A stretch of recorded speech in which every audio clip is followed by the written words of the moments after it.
সুপ্রিয় দর্শক, স্বাগত ওয়েসিস এই সময় অনুষ্ঠানে, সমসাময়িক আলোচনার এই অনুষ্ঠানে আমি প্রণব শাহ আছি আপনাদের সঙ্গে। আর আমাদের সঙ্গে আজকে আলোচনার জন্য যুক্ত হয়েছেন নুরুল কবির, সম্পাদক নিউজ, এবং আমাদের সঙ্গে যুক্ত হয়েছেন অধ্যাপক আসফার হোসেন, লেখক এবং শিক্ষক। আমরা দুজনের সঙ্গে কথা বলবো। আমরা আজকের এই আলোচনাটা যখন শুরু করছি তখন আমি একটা পরিবর্তন হচ্ছে এরকম যে আমরা ভাষার মাস থেকে স্বাধীনতার মাসে যাচ্ছি। আমরা ফেব্রুয়ারি মাস শেষ করলাম, লিপিয়ার হিসেবে আমরা একদিন বেশি পেয়েছিলাম, ফেব্রুয়ারি মাসকে ভাষার মাসের একটি বাড়তি দিন পেয়েছিলাম। আর সেই দিনটি শেষ করে আমরা ফেব্রুয়ারি মাস শেষ করে মার্চে যাব, যেটিতে আমাদের স্বাধীনতা মাস। আপনারা জানেন 26শে মার্চ আমাদের স্বাধীনতা দিবস এবং স্বাধীনতার মাস।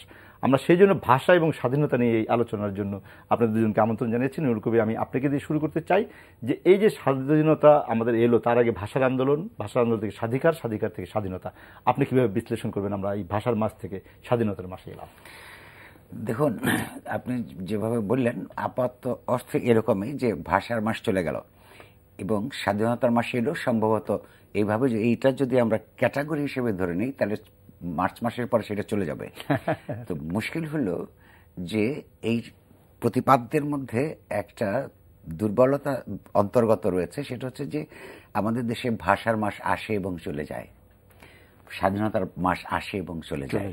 কিন্তু ভাষার মাসটাও ধরুন 52 সালের ফেব্রুয়ারি মাসটা যেমন ফেব্রুয়ারি মাসেই আসে নাই। এটা এমনকি পাকিস্তান তৈরির আগে থেকে ভাষা আন্দোলন এখানে শুরু হয়েছে, নানান প্রক্রিয়ার মধ্য দিয়ে গিয়ে সেই দিন একটা চূড়ান্ত পর্যায়ে উঠেছিল। সেই চূড়ান্ত পর্যায়টার থেকে প্রায় আরো 20 বছরের বেশি সময়, 2 দশকেরও বেশি সময় ধরে নানান সংগ্রাম এবং নানান পাকিস্তানি রুলিং ক্লাসের অবিচারের বিরুদ্ধে শেষ পর্যন্ত একটা সশস্ত্র সংগ্রাম করে আপনার বাংলাদেশের স্বাধীনতা হয়েছে। তখন প্রশ্ন হলো, আমরা যদি আসলে উন্নতি করতে চাই একটা নির্দিষ্ট দেশের সমস্ত জনগণকে নিয়ে, তাহলে এই মাসগুলি চলে গেলে চলবে না। এই যেই সমস্ত চিন্তার কারণে, যে চিন্তা বাস্তবায়নের কারণে এই মাসগুলি তৈরি হয়েছিল, সেগুলো চিন্তার মধ্যে জাগ্রত রাখা এবং রাজনৈতিকভাবে সেগুলো চর্চার মধ্যে রাখা জরুরি। দুটো সময়ের মধ্যেই কিন্তু একটা ভীষণ ভীষণ মিল আছে। ভাষা আন্দোলন হচ্ছে বাংলাদেশের প্রথম সবচাইতে বড় আন্দোলন, যেটা তৎকালীন পূর্ব বাংলার কেন্দ্র থেকে পরিধি পর্যন্ত বিস্তৃত হয়েছিল। সকল শ্রেণীর মানুষ, বিশেষভাবে কৃষক, শ্রমিক এবং সাধারণ ছাত্ররা জড়িত ছিল। এই যে সার্বিকভাবে জনগণের সম্পৃক্তি, এইটার আরেকটা চূড়ান্ত রূপ আমরা দেখি আমাদের 1971 সালের স্বাধীনতা সংগ্রামে। সেইটাও আপনার সব দেশের সমস্ত লোক প্রায় ভাষার আন্দোলনের জন্য মুসলিম লীগের কিছু লোকের বিরোধিতা করেছে এবং স্বাধীনতা সংগ্রামের সময়, মুক্তিযুদ্ধের সময়ও কিছু লোক এগুলির বিরোধিতা করেছে, বাট সেটা অত্যন্ত নগণ্য সংখ্যক, এটা হিসেবের মধ্যে পড়ে না। তাহলে এই যে বড় বড় অর্জনের জন্যে, সেটা ভাষার অধিকারের কথা বলুন আর সার্বিক রাজনৈতিক, অর্থনৈতিক, সাংস্কৃতিক স্বাধীনতার কথা বলুন, বড় বড় অর্জনের মধ্যে সমস্ত লোক যখন সম্পৃক্ত হয়, তখন কিন্তু অর্জনগুলিও সমস্ত লোকের হবার কথা। কিন্তু এই দুটো বিষয়ই বাংলাদেশের ভাষা আন্দোলনের সাফল্য সারা দেশের মানুষের হয় নাই। কারণ রাষ্ট্রভাষা হিসেবে বাংলার স্বীকৃতি থাকলেও এখনো পর্যন্ত প্রকৃত অর্থে শাসক শ্রেণীর একটা ভাষা আছে আর অধিকাংশ শাসিত শ্রেণীর একটা ভাষা আছে আপনার প্রায়োগিক জীবনে। তেমনি স্বাধীনতার সুফলও এখনো পর্যন্ত সমস্ত মানুষের ঘরে ঘরে পৌঁছে নাই। সেখানেও একটা জনগণের একটা অল্পাংশ এখনো পর্যন্ত রাষ্ট্রযন্ত্রকে নিয়ন্ত্রণ করে, তার রাজনীতি, সংস্কৃতি, অর্থনীতিকে নিয়ন্ত্রণ করে এবং সুফল ভোগ করে। কিন্তু যে বিপুল অধিকাংশ এই অর্জনগুলি করেছিল, তারা কিন্তু বঞ্চিত রয়েছে তুলনামূলকভাবে। ফলে সেইটার যদি ভাষা আন্দোলনের সাফল্যের কথা বলুন কিংবা স্বাধীনতা সংগ্রামের সাফল্যের কথা বলুন, আমরা লক্ষ্য করছি দুটোর মধ্যে সবার অংশগ্রহণ থাকলেও শেষ পর্যন্ত শ্রেণী হিসেবে শাসক শ্রেণী তার লাভবান হয়েছে। ফলে শাসক শ্রেণীর বিরুদ্ধে সেই আবার সমস্ত জনগণের লড়াইগুলো আমাদের তখনকার স্বাধীনতা সংগ্রামের কিংবা ভাষা আন্দোলনের ইতিহাসের সময় মনে করা এবং সেটা জাগরুক রাখা দরকার। আপনি কি বলবেন?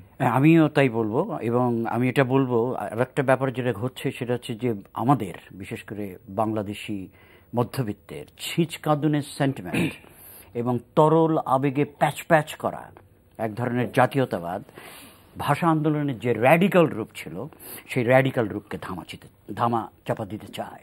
মনে হয় যে 21 মানেই কেবল একটা সাংস্কৃতিক অনুষ্ঠান, এবং এও মনে হয় যে সংস্কৃতি মানেই কেবল সাংস্কৃতিক অনুষ্ঠান। কিন্তু কি এই ভাষা আন্দোলন, কি তার তাৎপর্য, এবং সেটা বলতে গেলে অবশ্যই বলতে হবে যেটা কবির এর মধ্যেই বলেছে, যেখানে অধিকাংশ মানুষের অংশগ্রহণ ছিল এবং কৃষক এবং শ্রমিক শ্রেণীরও অংশগ্রহণ ছিল। সত্য যে ছাত্রীরা শুরু করেছে এই আন্দোলন, শুরু করেনি শুধু, একটা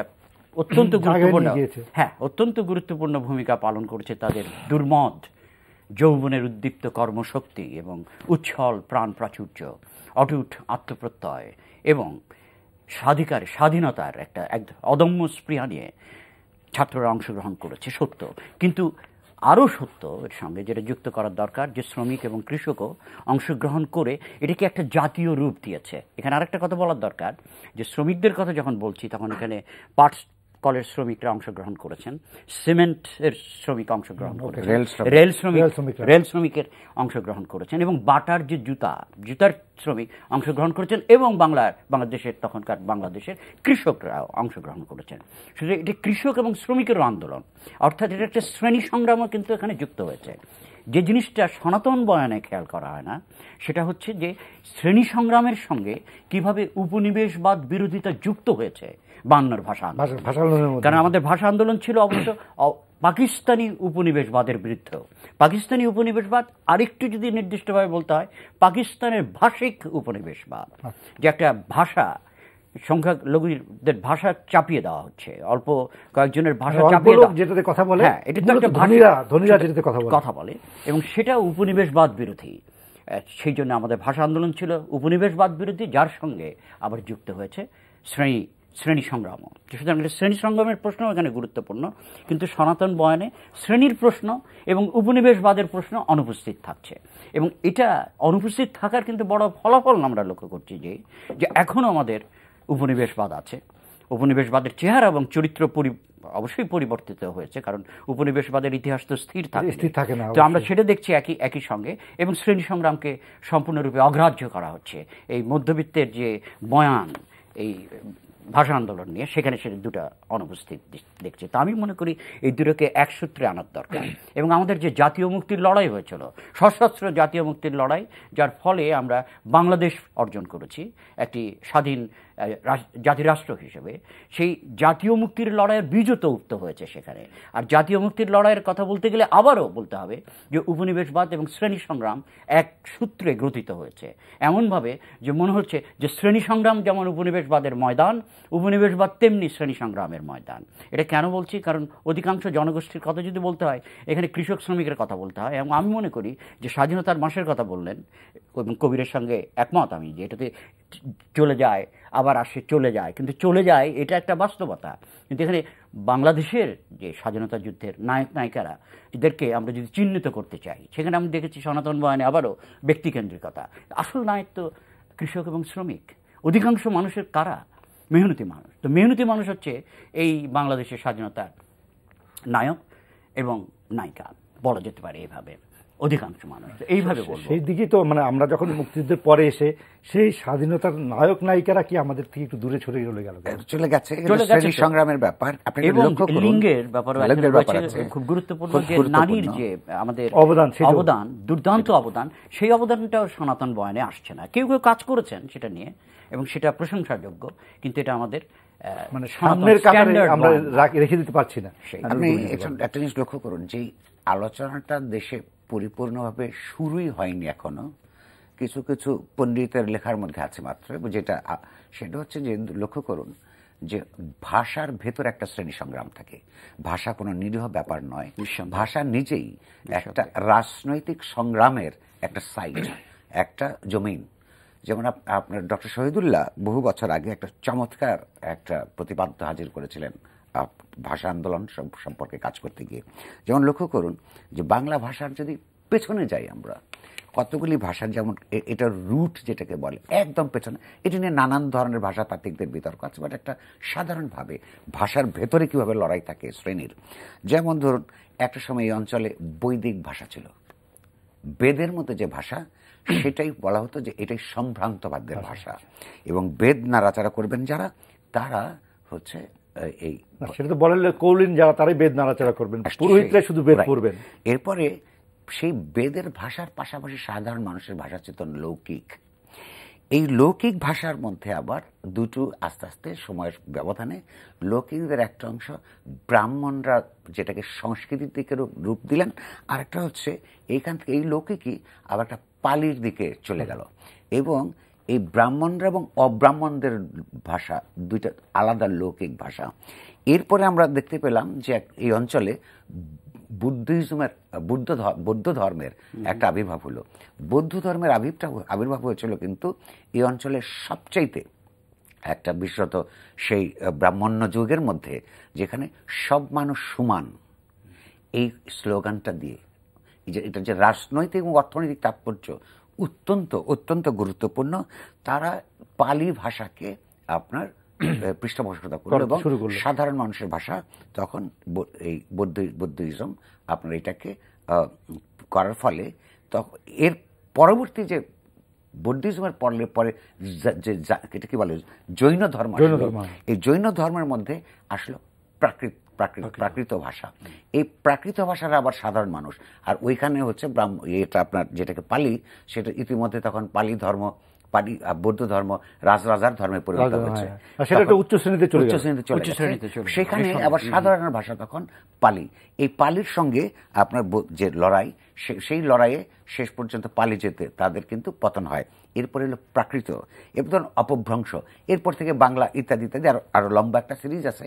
আমি এটা বলতে চাই যে প্রতিবারই শাসকদের একটা ভাষা ছিল, শাসিতদের আরেকটা ভাষা ছিল, এবং রাজনৈতিক সংগ্রামটা যখন চলেছে এর ভেতরে শাসিতরা তাদের ভাষা সহ পরাভূত হয়েছে, এবং শাসকরা তাদের অ্যারিস্টোক্রেসির ভাষা সহ পরাজিত হয়েছে, এবং শাসিতরা তাদের অধিকাংশ মানুষের ভাষা তারা আপনার তাদের রাজনৈতিক ক্ষমতা এরকম বলবো যে বেশিরভাগ মানুষ মানে সংখ্যাগরিষ্ঠ মানুষের যে ভাষা, সেটি মানে গণতন্ত্রের ইতিহাস সংজ্ঞা যদি আপনি দেখেন, সেটা তার ভাষার সঙ্গে, তার রাজনৈতিক সংগ্রামের সঙ্গে সমাজের যে রাজনৈতিক, অর্থনৈতিক এবং সাংস্কৃতিক সংগ্রাম, সেটা ভাষার মধ্য দিয়ে নানানভাবে অভিপ্রকাশ লাভ করেছে।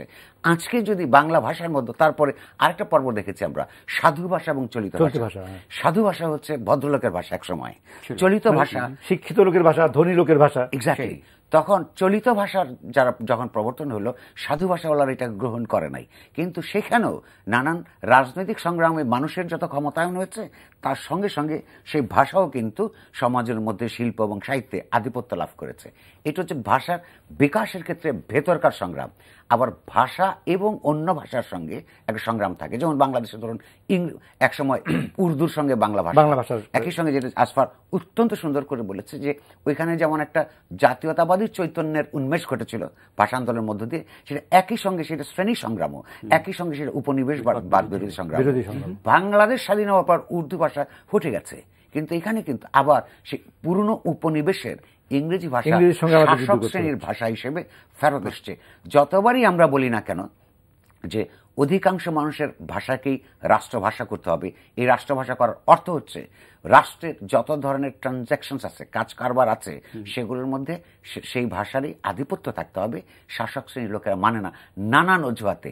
কেন মানে না? আমার ছোট্ট একটা উদাহরণ দিয়ে পর্বে শেষ করব। সেটা হচ্ছে ভাষা দুটো শ্রেণীর মধ্যে একটা দেয়াল তৈরি করে। ওই দেয়ালটা শাসক শ্রেণী খুব দরকার শাসন করার জন্য। কারণ হচ্ছে একজন নিরীহ, শক্তিহীন, আধিপত্যহীন কৃষক যখন একটা অফিসে যায়, সে তাকে দমন করবার জন্য তার সামনে ইংরেজিতে কথা বললে অর্ধেক মরে যায়।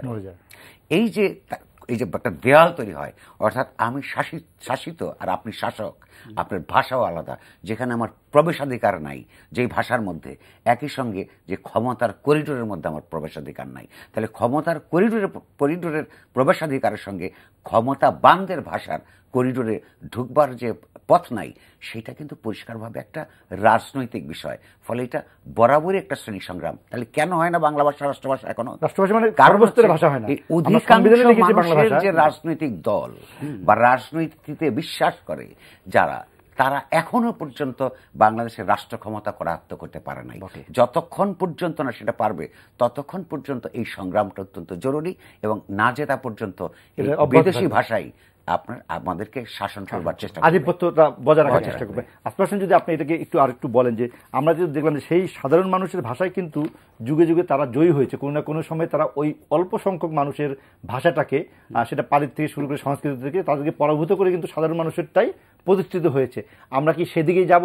এই যে উনি যে বলে যে দেয়াল তুলে দেওয়া শোষক আর শাসিতের মধ্যে, সে দেয়ালটা ভাঙার জন্য আমরা কতদূর অগ্রসর আছি?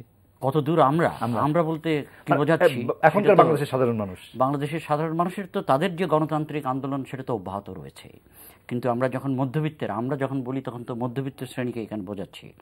সেই ক্ষেত্রে কতটা অগ্রসর হয়েছে সে ব্যাপারে আমার যথেষ্ট সন্দেহ আছে। কিন্তু এখানে আরেকটু যুক্ত করতে চাই কবির, সেটা হচ্ছে যে বাংলার সাথে ইংরেজির যে একটা অসমক্ষমতা সম্পর্ক আছে, শাসকের ভাষা এবং শ্রেণী প্রশ্ন এখানে গুরুত্বপূর্ণ, তেমনি বাংলার সঙ্গে সংখ্যালঘু জাতির সত্তার যে ভাষা, সেই ভাষার তো একটা অসমক্ষমতার সম্পর্ক আছে। সুতরাং আমি একটা প্রশ্ন তুলতে চাই এখান থেকে। প্রশ্নটা হচ্ছে যে সর্বস্তরে বাংলা ভাষা চালু করার অর্থ কী? এক, সর্বস্তরে রাষ্ট্রভাষা হিসেবে বাংলা ভাষা চালু করার অর্থ কী? আর সর্বস্তরে মাতৃভাষা চালু করার অর্থ কী? এই তিনটে প্রশ্ন খুব জরুরি।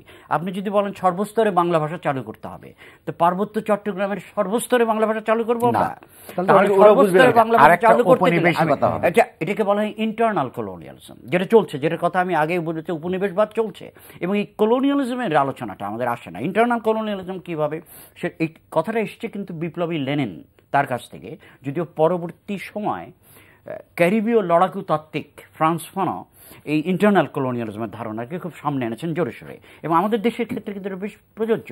আমাদেরও এখানে অন্তর্গত আমাদের ভেতরের উপনিবেশগুলো আছে, আমরা সেই উপনিবেশের ভাষার ক্ষেত্রে ওইখানেও আমরা তাহলে কি বাংলা ভাষা চাপিয়ে দেবো? সুতরাং সর্বস্তরে আমার মনে হয় আওয়াজটা এরকম হতে পারে, সর্বস্তরে মাতৃভাষা চালু করা উচিত। সর্বস্তরে বাংলা হিসেবে, রাষ্ট্রভাষা হিসেবে বাংলা চালু করতে গেলে খুবই দরকার, এই অর্থে যে অনেক স্তরের দরকার। এইটা একটা কন্ট্রাডিকশন হয়ে যাবে, এবং একটা কন্ট্রাডিকশন কিন্তু আছে যেটা অনেকে খেয়াল করছে না। আমার মনে হয় যে কন্ট্রাডিকশনটাকেও আমাদের অ্যাড্রেস করা উচিত, যে আমরা সর্বস্তরে। আমি সঙ্গে একটু যুক্ত করতে চাই। দেখো আজফার, বাংলা ভাষার আন্দোলনটা একটা অন্তর্গত অত্যন্ত মূল্যবান প্রগতিশীল উপাদান ছিল। অবশ্যই বাংলা ভাষার আন্দোলনটা কোনো ভাষার বিরুদ্ধে ছিল না, কোনো ভাষার বিরুদ্ধে ছিল না, এমনকি উর্দু ভাষার বিরুদ্ধে, দাবিটা ছিল বাংলাকেও রাষ্ট্রভাষা, উর্দু থাক, আমাদের বাংলাটাকেও। যারা উর্দু স্পিকিং তারা তাদের ভাষার তার অধিকারের বিরুদ্ধে ছিল না। কিংবা আমরা যখনই বাংলা ভাষা বা এই অঞ্চলের মানুষের অন্যান্য জাতিসত্তার মাতৃভাষার কথা বলি, এই শাসক শ্রেণীর কিছু পণ্ডিত একটা কুতর্ক উত্থাপন করে। এই যে আমরা যখন সর্বস্তরে ভাষার বাংলার কথা বলি, তখন বলা হয় যে আন্তর্জাতিকভাবে তো অন্য ভাষা পিছিয়ে পড়বো আমরা, কিন্তু আন্তর্জাতিক ক্ষেত্রে তো শুধু ইংলিশ না, আন্তর্জাতিক ক্ষেত্রে অন্য ভাষা। আমি আসছি সেই জায়গায়। এক নম্বর কথা হচ্ছে, এই কুতর্কটা কেন আনা হয় সেটা বলবার আগে, যে বাইরের পৃথিবীতে কি হবে তার আগে আমার দেশে কি হচ্ছে আমরা তিনজনই একমত হয়েছে, এবং একমত না হলেও এটা ঐতিহাসিকভাবে সত্য, যে ভাষা আন্দোলনটা সমর্থন এবং সক্রিয়ভাবে অংশগ্রহণ করেছিল দেশের সাধারণ মানুষ, স্বাধীনতার সংগ্রাম। তাই এই দেশে যখন ধরুন একটা উচ্চ আদালতে একটা মামলাও যদি যেতে যেতে যেতে যেতে উচ্চ আদালত পর্যন্ত গড়ায় একটা সাধারণ কৃষক, তখন তাকে একজন উকিল জোগাড় করতে হয়। উকিল, কারণ কি ওখানে ইংরেজিতে তার পক্ষে একজন জজ সাহেবকে বুঝিয়ে দিতে হবে। তারপর তার সঙ্গে তাকে যে জেরা করবে তার পক্ষে এবং বিপক্ষের লোক দুটোকে, সে আরেকজন উকিল সাহেব থাকবেন, তিনিও ইংরেজিতে বলবেন, এবং সর্বশেষ যে রায়টা লিখবেন উনিও ইংরেজিতে লিখবেন। আপনি মানে একজন নাগরিককে কতটা ছোট করলে, কতটা অবজ্ঞা করলে এইরকম জায়গায় যেতে পারে।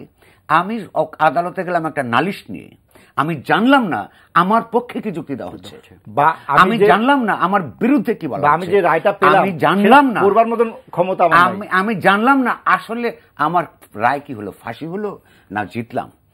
এই দেশের শতকরা 95 জন লোক ইংরেজি ভাষায় বা অন্য কোনো বিদেশি ভাষায় এখন পারদর্শী নন। সেই দেশে এই যে হিউমিলেশন, এই যে তাকে বাইরে রাখা, পুরো ভাষিক প্রক্রিয়ার মধ্য থেকে রাষ্ট্রীয় একটা প্রতিষ্ঠানের, এটার চেয়ে অন্যায় হতে পারে না।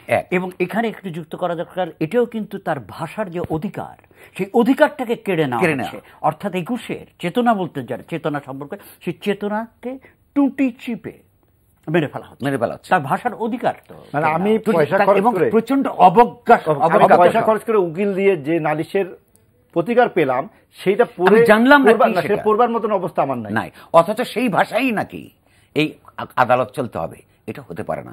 এটা স্বাধীনতা সংগ্রামের ভাষা আন্দোলনের যে অন্তর্গত গণতান্ত্রিক চেতনা তার প্রতিপন্থী। সুতরাং এটা স্বাধীনতার চেতনার পরিপন্থী।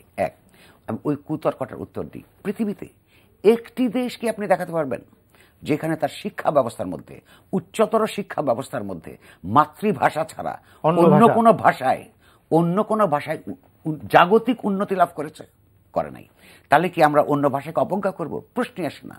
প্রশ্নটা হচ্ছে অন্যান্য ভাষায়, শুধু ইংরেজি নয়, যে আপনি নিজেই বলছিলেন, অন্যান্য ভাষায় যত ধরনের গবেষণা হয়েছে, ভালো ভালো পুস্তক লেখা হয়েছে, সেগুলো অনুবাদ করার জন্য তো আমাদের বহুভাষী লোক প্রয়োজন, এবং মানুষ, আমাদের ছাত্রছাত্রীদেরকে, শিক্ষার্থীদেরকে সেটা পড়াতে হবে। তৃতীয়ত, সারা বিশ্বের নানান ভাষায় যে আমাদেরকে যোগাযোগ করতে হয়, সে কারণে এক্সপার্ট হিসেবে, বিশেষজ্ঞ হিসাবে বিভিন্ন ভাষাভাষী প্রচুর মানুষ তৈরি করবার জন্য সেটা রাষ্ট্রকে ব্যবস্থা করতে হবে। কিন্তু এই কথা তো এই নয় যে শুধুমাত্র ওইটুকু করবার জন্যে দেশের মানুষকে, তার ভাষার অধিকার, গণতান্ত্রিক অধিকার এবং তার যে রাষ্ট্রের সঙ্গে কমিউনিকেট করবার যে অধিকার, সেই অধিকারগুলো ছিনিয়ে নিয়ে এক অল্প সংখ্যক মানুষের রাজত্ব অধিকাংশ মানুষের উপর কায়েম রাখতে হবে। আমি একটু ছোট্ট করে বলি যে দেখেন, আমরা বলছি যে বিশ্বের অন্য জ্ঞান আমরা নেব, সেই জন্য অন্য ভাষা শিখবো। তাহলে তো এখন সব থেকে বড় অর্থনীতির জ্ঞান তো চীনা ভাষায়, চীনা ভাষা শেখার জন্য উৎসাহিত হচ্ছে না। কিন্তু চীনা ভাষাটা জানা আমাদের জরুরি। ভারতে আমাদের পাশে সবচেয়ে বড় দেশ, এখানে হিন্দি ভাষায় কি লেখা হচ্ছে আমরা জানি না, জানতে হবে। 2 রাষ্ট্র মিলে 250 কোটি, চিন্তা করুন। কিংবা মধ্যপ্রাচ্যে বা পশ্চিম এশিয়ায় আমাদের যে হাজার হাজার শ্রমিক যান এবং সেখান থেকে যে রেমিটেন্স পাঠান, সেই রেমিটেন্স যে বাংলাদেশের ইকোনমি টিকে থাকে, সেই লোকগুলিকে যদি আমরা ভাষাটাও শেখাতাম, তাহলে ওইখানে অনেক বেশি বেতন উনি চাকরি করতে পারবেন। আমাদের ভাষা শিখবার একটা অপরিহার্যতা আছে, কিন্তু সেটা কোন অবস্থাতেই আমাদের দেশে বিভিন্ন বাংলা সহ অপরাপর যে জনগোষ্ঠীর মাতৃভাষা, সেটাকে অবজ্ঞা করে হতে পারে না। আশপাশে যদি বলেন, আপনি বলছেন ঔপনিবেশিক শাসনের কথা, তারপর আমরা পাকিস্তানের একটা ঔপনিবেশিক দেখলাম, এখনো আমরা একটা নিজেদের মধ্যে ইন্টারনাল কলোনিয়াল বলছেন। এবং তাহলে আমরা ওই ইংলিশেই কেন গেলাম? মানে আমরা তো ইংলিশে অনেকদিন সরে এসেছি, কেন ইংরেজিতে ভয় দেখাই? এখানে ভাষিক সাম্রাজ্যবাদের কথা বলতে হয়। আপনি বলেছেন যে চীন দেশে এত মানুষ, কিন্তু আমরা চীনা ভাষা শিখছি না, কারণ এখনো যদিও চীনে একটা পুঁজিবাদী রূপান্তর আমরা লক্ষ্য করছি, কিন্তু তার অর্থই না যে এখনো চীন যে সারা বিশ্ব ব্যবস্থায়, পুঁজিবাদী বিশ্ব ব্যবস্থায় চীন যে একেবারে কেন্দ্রে এসছে তা না। এখনো ইংরেজি হচ্ছে সাম্রাজ্যের ভাষা। আল্লাহর সাথে পাল্লা দেয় কে? ডলার। আচ্ছা, এখনো অর্থের ভাষা সেটিও হচ্ছে ইংরেজি। সাম্রাজ্যের ভাষা হচ্ছে ইংরেজি। মার্কিন সাম্রাজ্যবাদ সারা পৃথিবীতে শাসন করছে। 900টার বেশি আছে মার্কিন ঘাঁটি, সামরিক ঘাঁটি। যে এই ভাষাটা যে কেন্দ্রে থাকবে এবং এই ভাষাটা যে আমরা আবারও ধরে রাখবো, সেটি স্বাভাবিক। এবং আমাদের নিজেদের তো উপনিবেশবাদ বিরোধী যে সংগ্রাম, সেই সংগ্রামটা তো অসমাপ্ত রয়েছে। যদিও আমরা বলতে পারবো না যে আমেরিকানদের মাতৃভাষা ইংলিশ, এটা তো আর বলতে পারবো না। আমেরিকানদের মাতৃভাষা একমাত্র ইংরেজি ধরে, ওটা তো ইংরেজি। কারণ আমাদের এইভাবে বলা যায় যে আগের উপনিবেশবাদী শক্তি ছিল যুক্তরাজ্য, এখন ব্রিটিশ, এখনকার সাম্রাজ্যবাদী শক্তি হচ্ছে মার্কিন যুক্তরাষ্ট্র। অবশ্যই ইংরেজি ভাষা চলছে, এবং সেই ইংরেজি কেন্দ্রে যে আছে এখানে, তার আরেকটা কারণ হচ্ছে যে আমাদের নিজেদের যে উপনিবেশবাদ বিরোধী সংগ্রাম, সেটা দুর্দান্তভাবে অসমাপ্ত থেকে গেছে। অর্থাৎ স্বাধীনতা সংগ্রাম নিজেই অসমাপ্ত থেকে গেছে। যে মানুষ তার ভাষার অধিকার নাই, সেই মানুষ কিন্তু আবার স্বাধীন না। একটা স্বাধীন মানুষ কে না? তার যদি ভাষার অধিকার না থাকে, সেই মানুষ পরাধীন, সে আর একটা ভাষার কাছে উপর নির্ভরশীল। এবং মাঝে মাঝে যে ভাষাটায় আবার তার নানান কারণে, প্রধানত অর্থনৈতিক কারণে অধিকার করবার প্রবেশাধিকার ক্ষুণ্ণ হয়ে আছে।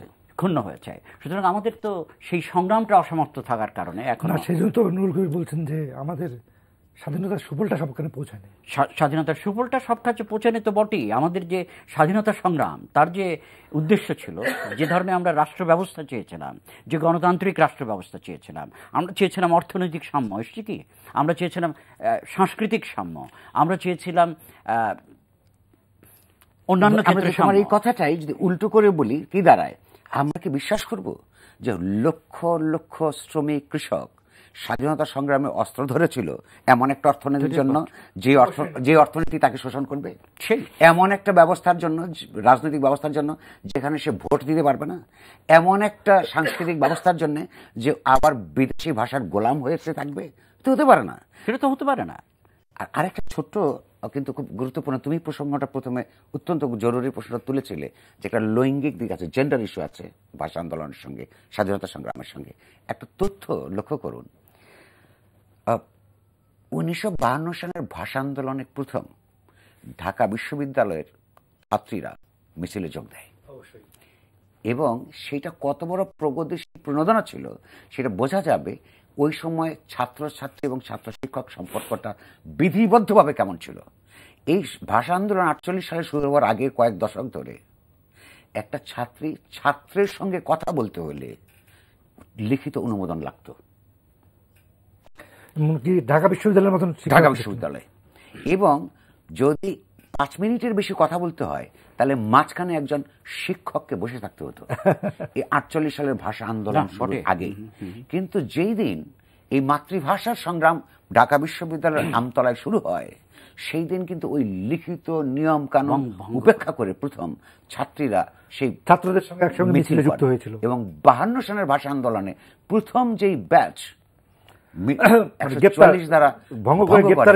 তাদের মধ্যে কিন্তু টিমগুলির মধ্যে একটা দুইটা করে মেয়ে ছিল, নারীরা ছিল। এই যে আপনি ভাষা আন্দোলনের যে শাসক শ্রেণীর বয়ান, তার অন্তর্গতভাবে পুরুষতান্ত্রিক বলে এই দিকটা কিন্তু আপনি বিভিন্ন জায়গায়, বিভিন্ন ইতিহাসে, নানান কিতাবে এটা খুব উল্লেখ থাকে না। যেমনি আমাদের স্বাধীনতা সংগ্রামের মধ্যে নারীদের যে প্রত্যক্ষ অংশগ্রহণ এবং অবদান, এমনকি তারা কিভাবে সশস্ত্র সংগ্রাম করতে চেয়েছিল, সরকারের কাছে দাবি জানিয়েছিল তাদের জন্য ট্রেনিং ব্যবস্থা করার, এবং দামি রাইফেলের মিছিল কিন্তু প্যারেড কিন্তু নারীরাই করেছিল। আর তারপরে যে এই যে কেবলমাত্র তারা স্বাধীনতা সংগ্রামের এত লাখ ইজ্জত দিয়েছে বলে যেই বয়ানটা হাজির করা হয়, এইটা কিন্তু সঠিক বয়ান নয়। এটা হচ্ছে তারা ঘটনার শিকার, কিন্তু ঘটনাকে তারা যেভাবে প্রভাবিত করেছে, অংশগ্রহণ করেছে, তার যে ইতিবাচক অংশগ্রহণ স্বাধীনতা যুদ্ধে, সেই যে জিনিসগুলো কিন্তু, অর্থাৎ প্রতিটা সংগ্রামেই নারীর যে অংশগ্রহণ তার আমাদের প্রচলিত বয়ানগুলির মধ্যে অনুপস্থিত। যদিও আমরা বীরাঙ্গনাদেরকে মুক্তিযুদ্ধ হিসেবে স্বীকৃতি দেওয়ার কথাটা কিন্তু এখন আলোচনা, কিন্তু আমাদের যে ইতিহাস লেখা হয়েছে, মুক্তিযুদ্ধের ইতিহাস গোটা কয়েক ব্যতিক্রম বাদে এটা দুর্দান্তভাবে পুরুষতান্ত্রিক। এবং এখানে যুক্ত করা উচিত যে যতক্ষণ পুরুষতন্ত্র থাকবে কাঠামোগতভাবে এবং আমাদের প্রাত্যহিক অনুশীলনের সমগ্রে, ততক্ষণ পর্যন্ত গণতন্ত্র সম্ভব নয়। এবং আমি এখানে যুক্ত করি, পুরুষতন্ত্র এবং গণতন্ত্র দুর্দান্তভাবে পরস্পর বিরোধী। যেমন গণতন্ত্র এবং পুঁজিবাদও পরস্পর বিরোধী, যেমন গণতন্ত্র এবং উপনিবেশবাদও পরস্পর বিরোধী। ভাষা আন্দোলনের আর একটা শিক্ষা হচ্ছে এই যে গণতন্ত্রের সঙ্গে উপনিবেশিকরণের যোগাযোগ রয়েছে। কিন্তু আমাদের যে জাতীয় ডিসকোর্সে কিন্তু উপনিবেশিকরণের কথা বলাই হয় না। যে গণতন্ত্র যদি জনগণের জন্য হয়, গণতন্ত্র ইংরেজিতে বলে ডেমোক্রেসি, এবং এই ডেমোক্রেসি এখানে শব্দটা এসছে ডিমোস বলে, গ্রিক শব্দ থেকে, আর ডিমোস শব্দটা জনগণ। আচ্ছা, জনগণ যদি হয় তো জনগণ অধিকাংশ মানুষ হলে শ্রেণীর প্রশ্ন এবং নারী লিঙ্গের প্রশ্ন এখানে খুব গুরুত্বপূর্ণ আমাদের দেশের জন্য। কিন্তু আমাদের সনাতন বয়ানে এগুলো অনুপস্থিত থেকেছে।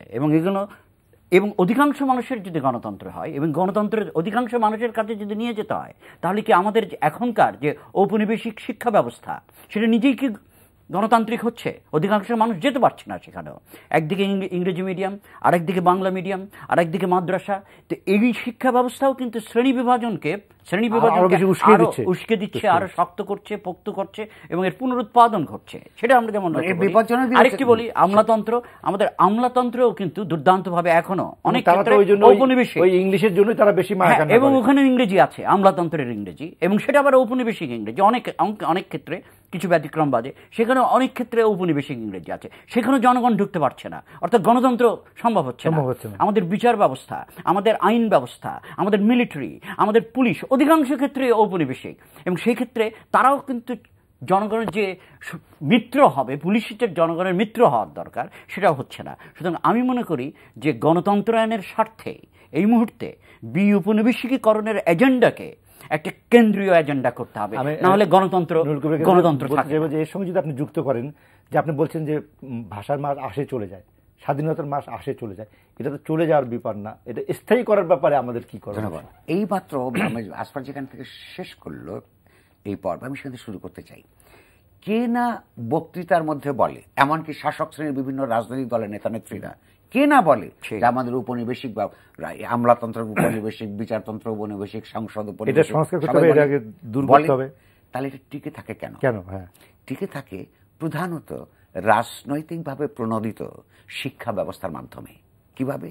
তাহলে যেমন মন এবং মননকে যদি উপনিবেশায়িতকরণ করা না হয়, যেটাকে ইংরেজিতে বলে ডিকলোনাইজেশন, অর্থাৎ মন এবং মনন যেখানে শিক্ষা ব্যবস্থা তৈরি করে ঔপনিবেশিক, সেইটার বিরুদ্ধে যখন এই কথাগুলো জানবার পরেও শাসক শ্রেণীর প্রতিনিধিরা লড়াই করার ব্যবস্থা করে না, কিংবা তার পাঠ্যক্রম পরিবর্তন করবার চেষ্টা করে না, কিংবা যারা এগুলি নিয়ে কথা বলে তাদেরকে বরং নানানভাবে নিপীড়ন উৎপীড়ন করে, এটার মধ্যে দ্বারা পরিষ্কারভাবে বোঝা যায় যে এই শাসক শ্রেণী মুখে যে কথাই বলুক না কেন, তারা আসলে এই বিদ্যমান ব্যবস্থা থেকে লাভবান হয়।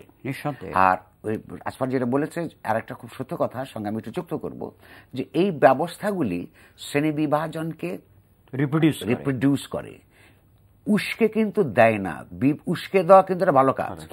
অর্থাৎ তাহলে বিভিন্ন শ্রেণীর মধ্যেকার যে বৈষম্য বোধটা যদি উস্কে দিত, তাহলে কিন্তু একটা রাজনৈতিক লড়াইয়ের উৎপাদন এবং পুনরুৎপাদন হতো, যার মধ্য দিয়ে আমরা সত্যিকার অর্থে উপনিবেশবাদ বিরোধী একটা রাজনৈতিক, অর্থনৈতিক, সাংস্কৃতিক এবং ভাষিক ব্যবস্থা পেতে পারতাম। এবং সেইটা ঠিক করবার জন্য এইটার লড়াইটা নিরন্তর, প্রতিদিনের চলে যাওয়া এবং ফিরে আসার মধ্যে স্থায়ী করে রাখা।